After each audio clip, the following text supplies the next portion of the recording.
கடந்த சில நாட்களாக விழுப்புரம் மாவட்டம் தமிழ்நாட்டிலிருந்து முற்றிலும் துண்டிக்கப்பட்ட நிலையில் பெரும் புயலால் பேய் மழையால் கடுமையாக பாதிக்கப்பட்டிருக்கிறது. இதுவரை வரலாற்றில் இல்லாத அளவுக்கு விழுப்புரம் மாவட்டத்தில் 53% மழை பெய்துள்ளது. 53 சென்டிமீட்டர் அளவுக்கு மழை பெய்துள்ளது. இதையொட்டி திருவண்ணாமலையில் மண் சரிவு ஏற்பட்டதில் 7 பேர் உயிரிழந்திருக்கிறார்கள். பெரும் துயரம். உயிரிழந்த குடும்பத்தினரின் துக்கத்தை பகிர்ந்து கொள்கிறோம். அவர்களுக்கு எமது ஆழ்ந்த இரங்கலை தெரிவித்துக் கொள்கிறோம். தமிழ்நாடு அரசு மிக வேகமாக களமிறங்கி மீட்பு நடவடிக்கைகளில் ஈடுபட்டு வருகிறது. பாதிக்கப்பட்ட மக்களுக்கு உடனடி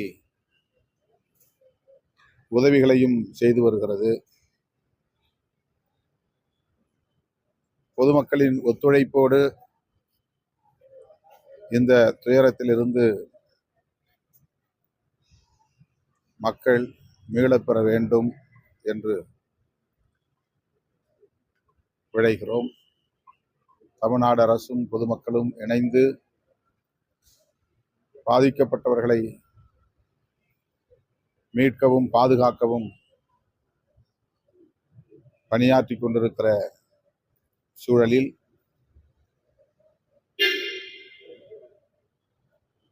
விடுதலை சிறுத்தைகளும் ஆங்காங்கே மீட்பு பணிகளில் ஈடுபட்டு வருகின்றனர்.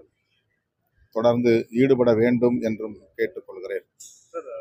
அதே போல பாத்தீங்கன்னா மத்திய அரசு பாராளுமன்றத்தில் எதிர்கட்சிகளோட குரலை கேட்கிறதுன்னு சொல்லிட்டு எதிர்கட்சிகள் தொடர்ந்து குற்றச்சாட்டு வச்சு வந்த நிலையில இன்னைக்கு குளத்தூர்ல ஆய்வுக்கு போன முதல்வர் எடப்பாடி பழனிசாமியோட குற்றச்சாட்டை நாங்கள் மதிக்கிறதுலாம் சொல்லியிருக்காரு. ஸோ ஒரே இது போன்ற செயலை எப்படி பார்த்தீங்கன்னா மத்திய அரசு எப்பவுமே எதிர்கட்சிகள் குற்றம் சாட்டக்கூடியது பாஜக அரசு எதிர்கட்சிகளோட பொருளுக்கு செவி சாய்ப்புன்ற மாதிரி எப்பவும் ஒரு குற்றச்சாட்டு வச்சிருக்கிறோம். ஆனா தற்போது இந்த மழை வெள்ளத்தை பத்தி எடப்பாடி பழனிசாமி வச்ச குற்றச்சாட்டுக்கு நாங்க மதிப்புதல்னு சொல்லிட்டு முதல்வர் சொல்லியிருக்காரு. குளத்தூர் ஆய்வு எடப்பாடி பழனிசாமி அவருடைய குற்றச்சாட்டை மதிக்கவில்லை மதிப்பில்லைன்னு சொல்லியிருக்காரு. நாங்க மதிப்பதில்லை அப்படின்னு முதல்வர் சொல்லியிருக்காரு. அப்பெல்லாம் எதிர்கட்சிகளோட வாய்ஸ்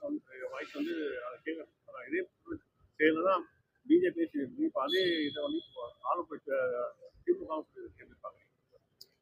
ஆளுங்கட்சி மற்றும் எதிர்கட்சி ஆகிய இரு கட்சிகளுக்கும் இடையிலான அரசியல் எந்த பொருளில் அந்த கருத்தை சொன்னார் என்று நான் கவனிக்கவில்லை.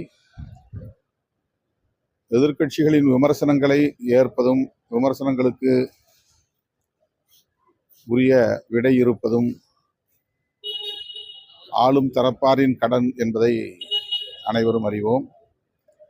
மாண்புமிகு முதல்வர் அவர்கள் அவ்வாறு பதில் சொல்லியிருப்பது எந்த கான்டெக்ஸ்ட், எந்த பொருளில் என்று தெரியவில்லை. அது அவர்களுக்கு இடையிலான அரசியல். அதே போல அவதூறு வழக்குல எச் ராஜாவுக்கு 6 மண்டலம் சிறை தண்டனை. அவர் தொடர்ந்து இது போன்ற அவதூறுகளை பேசி வருகிறார். எல்லா நேரத்திலும் அவர் தப்பித்துக் கொள்ள முடியும் என்று நம்பியிருந்தார். சட்டம் உரிய நேரத்தில் அவருக்கு பாடம் புகட்டி இருக்கிறது. இனிமேலாவது வார்த்தைகளை அவர் அளந்து பேசுவார் என்று நம்புகிறேன். அண்ணாமலை பாத்தீங்கன்னா ஒரு குற்றச்சாட்டு வச்சிருக்காரு. திமுகவும் ஆம் ஆத்மி கட்சியும் ஒரே ஒரு நேர்கொண்ட பயணிக்குது. ஏன்னா 2 வருடம் பாத்தீங்கன்னா சிறைக்கு சென்று வந்தவங்களை கொண்டாடுறாங்கன்ற மாதிரி சொல்லியிருக்காரு. அவர் 3 மாத காலம் வெளியூரில் இருந்தார், வெளிநாட்டில் இருந்தார். வந்ததும் ஊடக கவன ஈர்ப்புக்காக ஏதோ பேசியிருக்கிறார். ஊடகங்களின் கவன ஈர்ப்புக்காக பேசுவோரின் பட்டியலில் அவர் மிக முக்கியமான இடத்திலே இருக்கிறார். ஆகவே ஆளும் கட்சியை விமர்சித்தால் கவனத்தை ஈர்க்க முடியும் என்பது அவருடைய உத்திகளுள் ஒன்றாக இருக்கிறது. அவர்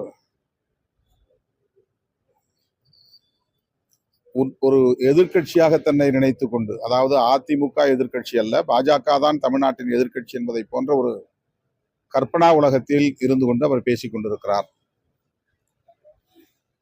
இந்த 3 மாத காலத்தில் தமிழ்நாட்டில் ஏற்பட்டிருக்கிற அரசியல் மாற்றங்கள்,